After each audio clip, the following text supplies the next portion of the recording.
Il maîtrise la joute oratoire et l'art de persuader.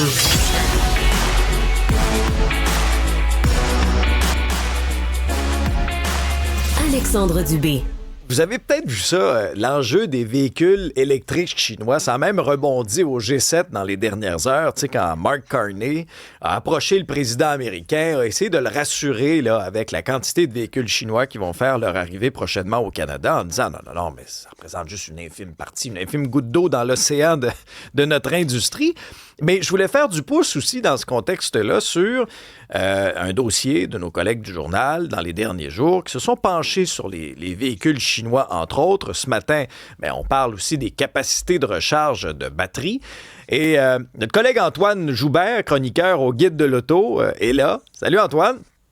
Salut. Bon, on va d'abord un peu planter le décor, là. C'est-à-dire que très prochainement, il y aura jusqu'à 49 000 véhicules chinois qui vont faire leur entrée au Canada. Quels sont les principaux joueurs, puis quelles sont les principales caractéristiques de ces véhicules-là versus ce qu'on connaît actuellement dans le marché? Bon, d'abord, il n'y aura pas 49 000 véhicules de marque chinoise. Je peux déjà prédire que d'ici la fin de l'année 2026, parce qu'évidemment, il est question de 2026 pour le chiffre de 49 000. Au 1er janvier, on remet le compteur à zéro. Oui. La moitié de ça va être des Tesla. Ah ouais, ils sont produits en Chine, c'est ça. Qui sont produites en Chine. Tesla est arrivé ici avec la Model 3 sous la barre des 40 000 $. C'est du jamais vu. On en livre plus d'une centaine par jour au Québec actuellement. C'est la folie furieuse. On manque pas de stock. En fait, les délais de livraison sont très, très raisonnables. Et ça va faire un gros succès chez nous. Il faut comprendre un truc. T'arrives pas sur le marché canadien en disant « Bonjour tout le monde, je m'en viens vendre des voitures ». Ça te prend une organisation, ça te prend un réseau, ça prend quelque chose de solide.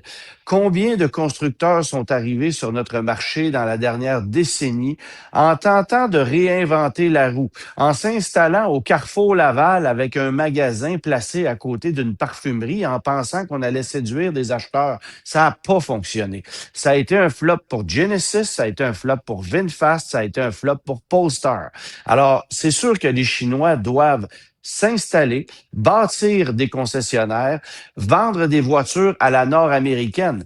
Et quand je dis vendre des voitures à la nord-américaine, ça veut dire ne pas faire ce qu'on fait, par exemple, en Europe ou en Asie, avoir des concessionnaires qui ont la taille d'un dépanneur couche-tard et penser que ça va marcher.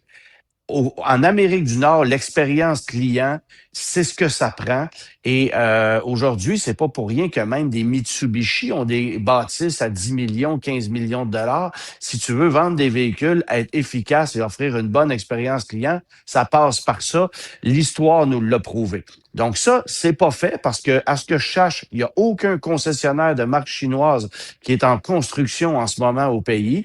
Je sais qu'il y a déjà des employés de constructeurs chinois qui sont ici. Alors, Chery a des employés, BYD a des employés, il y a des véhicules qui sont des mules, qui roulent déjà pour fin de test pour homologation, ce genre de trucs-là. Mais on est loin d'avoir vendu la première voiture de marque chinoise au Canada. Quand je dis loin, c'est que ça ne sera pas la semaine prochaine. Ça va prendre encore plusieurs mois. Peut-être que d'ici la fin de l'année, on aura de premiers modèles BYD ou Chery vendus, mais ça va être embryonnaire. Le vrai impact, ça va se faire en 2027. Alors, je comprends qu'effectivement, la façon de faire va être importante pour percer le marché. Moi, ce qui retenait beaucoup mon attention, il y avait entre autres toute la technologie dans les véhicules, le prix, l'autonomie aussi. Ça, c'est quand même assez fascinant. D'ailleurs, ça va faire l'objet de notre tribune téléphonique aujourd'hui. Pose la question. Ouais. Allez-vous être tenté par les nouveaux véhicules électriques chinois ou fabriqués en Chine? J'inclus donc les véhicules Tesla aussi. Si vous avez des questions pour Antoine aussi, Isabelle. Ben oui, parce que y en a plein qui vont être tentés peut-être par le prix. C'est souvent le moteur d'un achat. 187 Cube Radio, 1-877-827-2346 par téléphone, texto, les questions, les commentaires. Tout est possible. Bon, Antoine, je te sentais réagir quand j'énumérais un peu certaines caractéristiques là, au niveau de l'équipement, du prix, de l'autonomie. Ben, en fait, l'autonomie, il va falloir le prouver.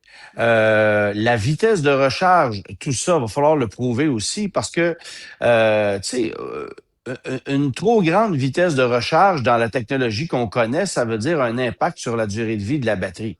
Est-ce que les Chinois ont une technologie qui permette de ravitailler un véhicule à ce point rapidement sans qu'il y ait d'impact sur la durabilité? Est-ce qu'on va être capable de les réparer, ces véhicules-là? On n'est même pas capable de réparer les véhicules électriques qu'on nous vend chez nous. Stellantis, actuellement, c'est un cauchemar. Si vous êtes propriétaire d'un Wagoneer S, bonne chance, parce qu'on ne sait même pas quoi faire avec ça. Alors, il va falloir que je suis persuadé, honnêtement, que les Chinois vont arriver ici préparés, qu'ils vont avoir fait leur devoir. Ils vendent des véhicules électriques partout sur la planète, sauf en Amérique du Nord. Je ne pense pas qu'ils arrivent ici puis qu'il y a de l'air des amateurs. Et on sait déjà qu'ils ont des véhicules de qualité. Ça ne m'inquiète pas. Quant à l'équipement, j'ai lu un peu les reportages en fin de semaine de Nora Lamontagne. Il y a des équipements dans ces véhicules-là qui semblent l'avoir impressionné, mais qui sont déjà monnaie courante dans nos véhicules ici. C'est juste que eux l'intègrent dans des véhicules d'entrée de gamme ou de milieu de gamme, ont développé du software pour rendre plus accessible des équipements qu'on considère encore comme des accessoires de luxe. Alors, on verra comment les constructeurs chinois vont jouer leurs cartes. Il ne faut pas oublier un truc. On sait que le gouvernement Carney, le 16 février dernier, a relancé la subvention fédérale pour véhicules électriques. C'est 5 000 en 2026, 4 000 en 2027. Mais les voitures de fabrication chinoise ne sont pas admissibles à cette subvention-là, incluant la Tesla Model 3, parce qu'il n'y a pas d'accord de libre-échange entre le Canada et la Chine. Alors, il va falloir que les Chinois mettent un peu d'eau dans leur vin pour abaisser leur prix. Je suis persuadé qu'on va être très agressif en matière de prix, mais les prix, on ne peut pas spéculer. On ne les connaît pas encore. On ne connaît pas leur stratégie. Chose qui est sûre, par contre, c'est que les Chinois n'auront aucun problème à perdre de l'argent avec chaque véhicule vendu. Ce qu'ils veulent, c'est s'implanter. Ce qu'ils veulent, c'est s'implanter sur le marché. Et comprenez bien une chose. Les Chinois passent par le Canada. Pourquoi? Pour aller aux États-Unis. Le dernier objectif ultime pour les Chinois, c'est de mettre le pied aux États-Unis. Et c'est pas de savoir si ça va se faire, c'est de savoir quand ça va se faire. Antoine, j'entends le cellulaire d'Isabelle vibrer jusqu'ici parce qu'on a beaucoup de questions pour toi qui rentrent dans la messagerie. Bon, André, il dit oui pour les Tesla, non pour les autres marques. Steph veut des autos électriques en bas de 20 000. On a une question ici pour Antoine. Nick, mais là, je dis ce qui est proposé. Ouais. Antoine, là, c'est drôle parce que c'est quelqu'un qui écoute Benoît Dutrisac et il utilise le mot sacramouille. Les gens qui ont acheté leur Tesla au double du prix, est-ce qu'ils vont pas être en sacramouille? Oui, mais Tesla est maître dans l'art d'avoir frustré sa clientèle. On a joué au yo-yo avec les prix. C'est pas d'hier que ce genre de situation-là arrive. Tantôt, je vous parlais du Wagoneer S. Il y a des gens qui ont payé ça 95 000 il y a un an. Puis aujourd'hui, tu peux aller chez un concessionnaire puis le dénicher pour 60 000. Alors, tu sais, le marché, c'est ça, et particulièrement dans l'électrique, où les gouvernements ont fait en sorte aussi qu'on a joué au yo-yo avec les prix. Tantôt, il y avait des subventions, après, il n'y en avait plus. Alors, c'est les constructeurs qui mettaient de l'eau dans leur vin. Tantôt, il n'y avait pas d'inventaire. On se faisait dire qu'il y avait 2 ans d'attente pour une Ioniq. Puis pas longtemps après, il y en avait plein les cours, puis c'était à 0% avec 12 000 de rabais. Fait que, tu sais, on a joué énormément avec les chiffres. C'est sûr que les gens qui ont acheté une électrique au plus fort du prix, ça n'a pas été le meilleur move, ça c'est clair. Bon, Francis. Et c'est souvent pour ça que je vais recommander la location dans l'électrique, parce que c'est un marché qui est encore trop instable pour qu'on puisse recommander de miser à 100%, d'être 100% responsable de la valeur du véhicule. Quand tu partages la responsabilité de la valeur du véhicule avec le constructeur, lui aussi prend des risques. Donc, toi, en louant, tu t'assures d'avoir un risque qui est moins élevé. Il y a encore des cas d'exception où tu vas être collé avec tout au long de ton terme et tu n'auras pas le choix de le garder, mais c'est moins risqué que de l'acheter au complet. Bon, on a Ghislain qui dit, moi, je vais user mon véhicule à essence à la corde. Pas intéressé parce qu'il n'y a pas assez de bornes à proximité. Ici, Francis a un commentaire. Il dit, moi, j'ai pas envie d'acheter ce genre de véhicule-là parce que nous autres, ce qu'on veut, c'est pas des nouveaux équipements, c'est une transmission manuelle. On pourrait-y retourner à la transmission manuelle? Ça reviendra jamais, ça. La transmission manuelle, en fait, quand je dis jamais, c'est que c'est de plus en plus difficile pour un constructeur. D'abord, une transmission manuelle, les gens considèrent ça comme un équipement qui est moins cher qu'une automatique. Aujourd'hui, c'est le contraire. La transmission manuelle coûte beaucoup plus cher à produire. On en fabrique pratiquement plus, puis il y a plus de composants mécaniques. En plus, une transmission manuelle, par définition, ne peut pas offrir un rendement énergétique aussi efficace que celui d'une automatique ou d'une boîte CVT ou d'un direct drive, comme on va retrouver dans certains modèles hybrides. Alors, c'est impossible de pouvoir abaisser les codes de consommation avec une transmission manuelle. C'est pour ça qu'on les élimine. On va garder ça dans quelques voitures sport qui s'adressent à des amateurs, mais c'est à peu près tout. Et ça se peut que ça disparaisse presque complètement à un certain moment donné. Tu sais, quand on dit aujourd'hui que Mercedes-Benz, Audi n'a plus de transmission manuelle, BMW, il en reste dans 1 ou 2 modèles, Volkswagen vient de les anéantir au complet, c'est quand même incroyable. Alors, c'est le genre de technologie, oui, qui fait triper les amateurs de voitures, mais c'est une époque qui devient de plus en plus révolue, malheureusement. Antoine, sur la technologie, là, est-ce que quand les véhicules chinois vont arriver ici, on va se dire, wow, OK, c'est un monde futuriste, puis les véhicules électriques qu'on a, tu sais, moi, j'ai un camion électrique, mais tu sais, de base, là, j'ai pas pris le plus équipé, là, j'ai pris, tu sais, la version de base. Non, je vais-tu avoir l'air de conduire un véhicule dans un autre monde complètement quand je vais me comparer avec les véhicules électriques chinois, là, avec toutes sortes de fonctions, puis de... Je veux pas te décevoir, mais la réponse, c'est oui. Bon, parce parfait. que toi, tu as acheté... en fait, je sais ce que tu conduis et tu as acheté un véhicule... Et tu as acheté un véhicule d'un constructeur qui n'est pas intéressé à vendre de l'électrique. Toute la réponse est là. Ils ont fabriqué un véhicule électrique parce qu'on leur a demandé de le faire, mais ils l'ont fait à contre-cœur. Et tu vois, ils viennent d'arrêter sa production. Exact, le Lightning. Alors, là. c'est le Lightning. Alors, Ford n'est pas un constructeur intéressé à aller dans l'électrique. Ford veut vendre des F-150, 250, 350, 450, etc. C'est ça qui est payant. Accessoirement, des Expedition, Navigator, bon. Mais c'est le marché de Ford. Alors que le marché des Chinois, c'est l'électrique. Comme le marché de Tesla, c'est l'électrique. Ouais. Et tu as des constructeurs coréens qui de plus en plus y croient, y adhèrent et ont réussi à faire un modèle d'affaires qui est viable.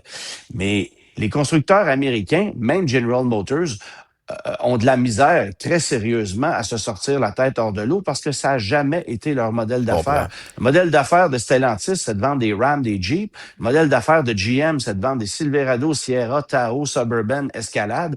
Puis le modèle d'affaires de Ford, c'est de vendre des F-150 à essence. Mais ceci étant dit, je l'aime beaucoup, mon électrique. Par contre, on va aller au téléphone téléphone rapidement. De la valeur. En plus, il a pris de la valeur parce vois. que... C'est ça, les F-150 Lightning, soudainement, sont recherchés sur le marché d'occasion parce qu'on en a cessé la production. Mais c'est une valeur locale. Essaye pas d'aller vendre ça au Texas, tu vas avoir de la misère. OK, on va aller rapido.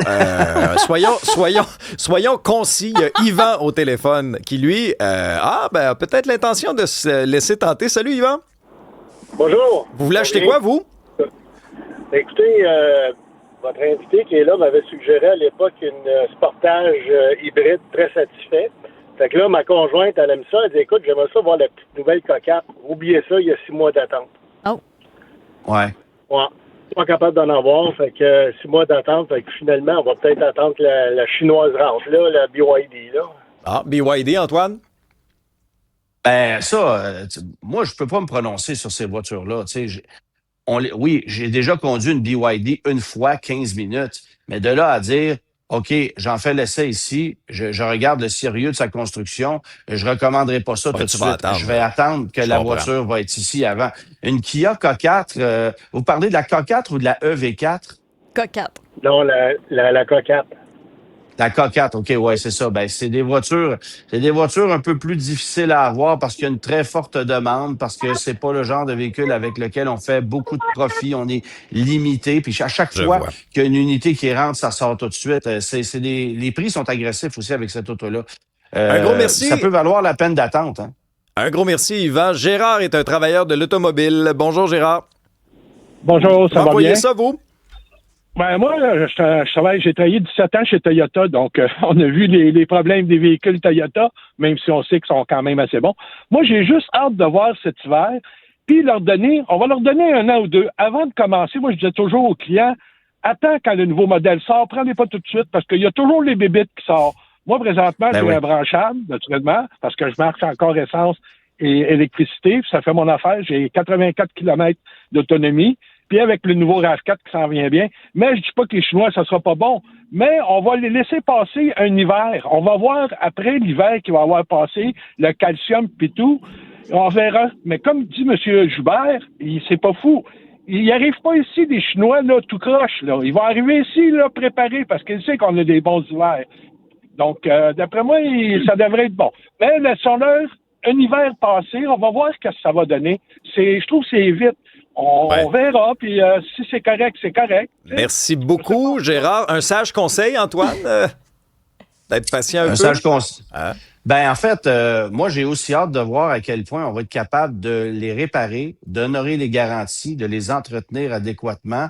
Et j'ai hâte de voir si ça ne deviendra pas, comme bien d'autres véhicules électriques, des véhicules consommés, jetés, des véhicules trop facilement jetables.